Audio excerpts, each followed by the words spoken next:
अस्सलाम वालेकुम। SM news के साथ मैं हूं अहमद नदीम। खबरों का सिलसिला बढ़ाते हुए खबर शामिल करते हैं ननकाना साहब से।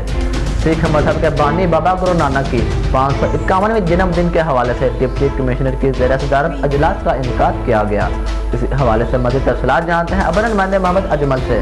जी अजमल, आगाह कीजिएगा।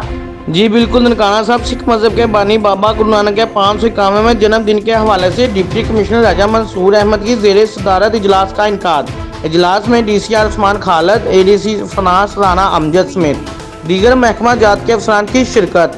ननकाना साहब बाबा गुरु नानक के जन्मदिन की तकरीबात का आगाज 28 नवंबर से 3 नवंबर तक होगा। जन्मदिन पर आने वाले सिख यात्रियों को बेहतरीन सहूलियत की फराहमी और फुल प्रूफ सिक्योरिटी फराहम करना जिली इंतजामिया की औलीन तरजीह है। जन्मदिन की तकरीबात के दौरान कोरोना SOPs का खास ख्याल रखा जाएगा। सफाई सुथराई के इंतजाम के हवाले से सफाई स्काउट तश्कील दे दिया गया है। तमाम गुरुद्वारा जात महकमा, सेहत, बिजली, टेलीफोन, नेशनल बैंक के अलावा दीगर मुतल्लिका इदारे अपना काउंटर कायम करेंगे। अंदरूने और बैरूने मुल्क से आने वाले सिख यात्रियों के लिए बेहतरीन ट्रांसपोर्ट का इंतजाम किया गया है। तमाम महकमा जात का इजाफी अमला तानियत किया जाएगा ताकि सिख यात्रियों को बेहतरीन सहूलियत की फराहमी को यकीनी बनाया जा सके। राजा मंसूर अहमद। जी बहुत शुक्रिया अजमल तफसीलात से आगाह करने के लिए।